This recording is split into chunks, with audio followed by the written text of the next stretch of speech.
Welcome to a new Teen CGC 9.8 video. I thought it would be a good video idea just to go over my newest 9.8s and talk about if I got a deal or if I overpaid for them. So we'll get right into it here. First one up, I didn't get in yet. I just bought this one about 3 or 4 days ago. It's a Spectacular Spider-Man 229 in a 9.8. This one's from 1995. I got the one in the deluxe edition for Spectacular Spider-Man 229. And, I wouldn't really get excited out there thinking like this is, a great affordable one that you can invest in and stuff like that. It's not. For me, this one just came out in 1995. It's got all those like mid-90s vibes, just great colors on this one. It's got the acetate cover, so kind of the foily acetate cover, which is like absolutely so 90s. And I am on the record as I'm wanting like a Spectacular Spider-Man key issue for my collection in a 9.8. Ideally, I'd want the first issue. I do think Spectacular Spider-Man #1 in a 9.8 is a pretty fantastic investment grade 9.8. I think the Spider-Man #1s are going to become collected over time. Certainly that one's a little bit of an older one. But just decided to go kind of the affordable route this time. This Spectacular Spider-Man 229 coming out in 1995. That was pretty much when I was getting into comic books. I would have been about 10 years old, just falling in love with comic books and buying, Spider-Man comics and Batman comics and Spawn comics of the era. Funny though, I did not know about this one, Spectacular Spider-Man 229, when I was, 10 years old when this one had come out in 1995. And I'm kind of on the record actually as like not really liking Scarlet Spider, but I'm like, maybe if I saw this cover when it initially came out, I would have liked Scarlet Spider a lot more because this cover is just rocking, I think. A great cover. And yeah, for me, just making sense at the price as like just for basically a really nostalgic collector item with great colors, awesome to look at. So on the census for Spectacular Spider-Man 229 in the deluxe edition. If you're a little more serious about this, you can maybe just look for the normal edition. There's less 9.8s. That's going to be the tougher one. But in this deluxe edition with that acetate cover, so super 90s, 45 9.8s in a blue label, 84.9% is the 9.8 ratio. So it's not a big key issue. It's like at best a minor key issue. This one is where Peter Parker quits Spider-Man.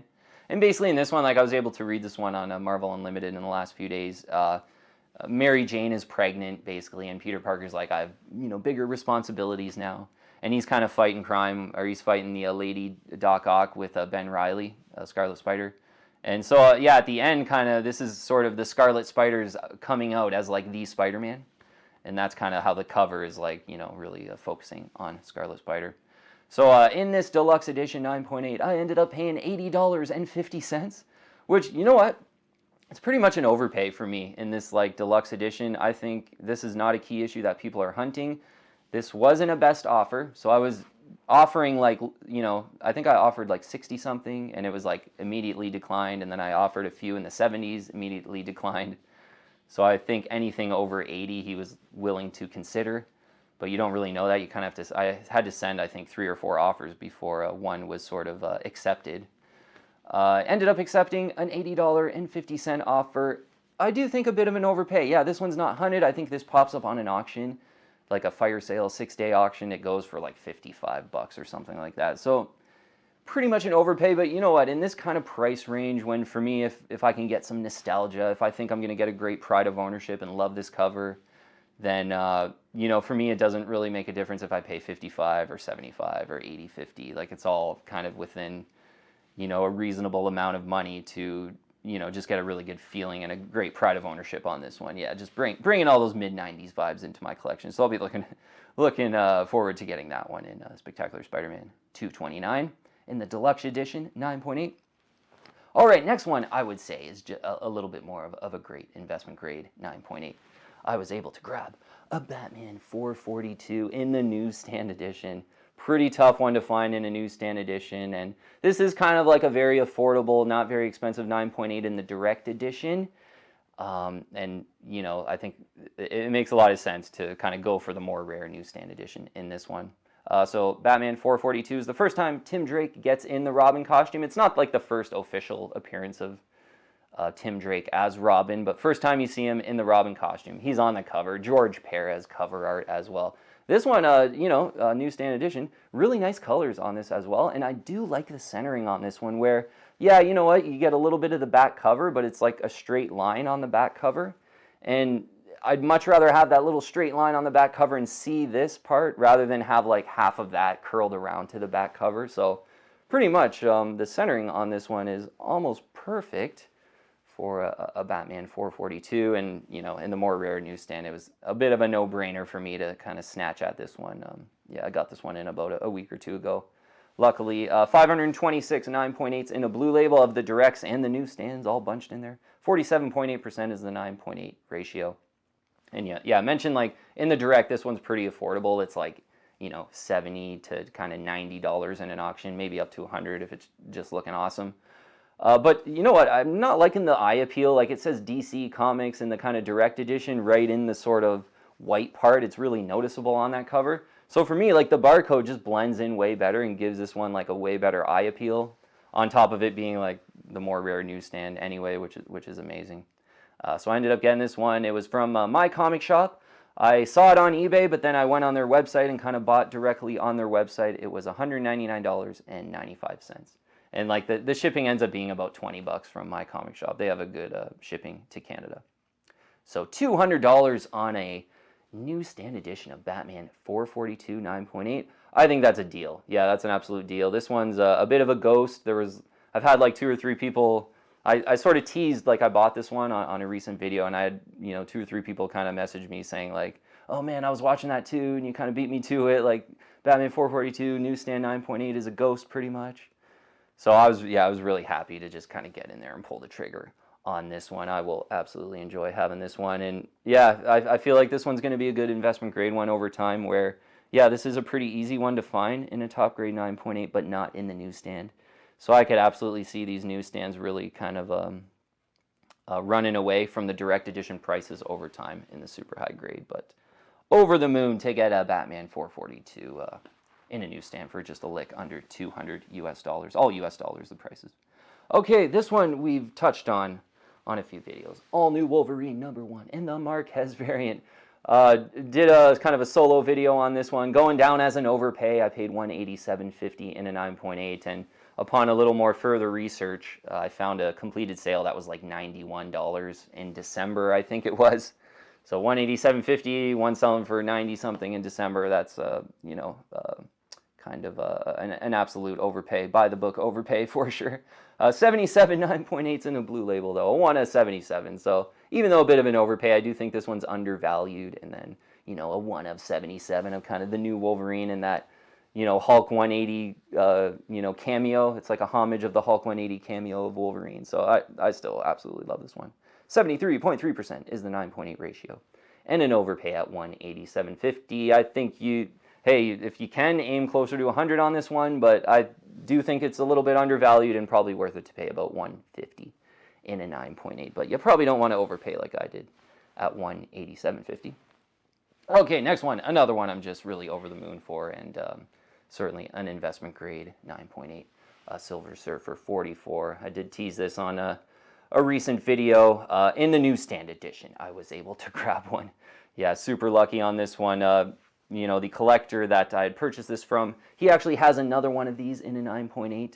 A little bit of a wonky centering on mine. His is admittedly like pretty much perfectly centered.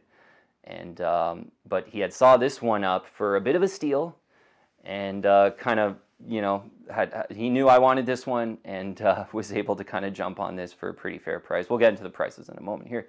315 9.8s in a blue label. That's the directs and the newsstands clumped together. Only 315 of all of them together. This is a bit of a ghost, to be honest. And the collector I bought this from is basically a newsstand specialist, so he's like really hunting the newsstands. So for him to have one, it's kind of normal, but I've only saw, you know, besides the one he has, I've only saw this one other time, and it was, you know, 2-3 years ago. So it's going to be a tough one. Silver Surfer 44 in the newsstand edition. First appearance of the Infinity Gauntlet, which I think is a good key issue to target. 21.5%, the 9.8 ratio, not too bad. So I do think I got a deal on this. It was $900 I ended up paying for it. It's like a fair deal, I would say. You know, a little bit wonky on the centering. That almost made me kind of not want to go for it, but I thought, hey, this is really like a ghost, and I have a feeling that, you know, if I turn down this one, the next one that's going to pop up is going to be like 1,600 or something like that.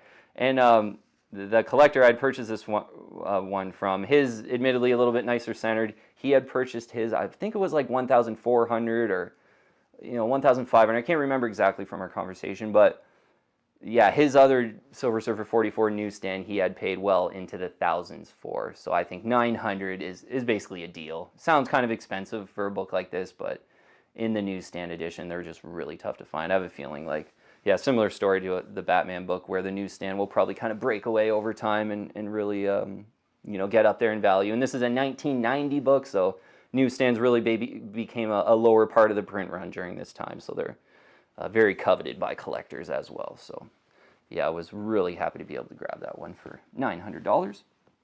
Okay, this one here, getting back a little bit in time on this one, but a cool one. I grabbed a Star Wars The High Republic Adventures #6. This one's first appearance of Tal Bota. If you read this one, basically Tal Bota, they sort of, like the young Jedis in this one, the Padawans, they look back and they're like, wow, we learned so much from Tal Bota. He's kind of like a Jedi that's like in history that was like so powerful. He's like pulling starships out of the sky and stuff like that.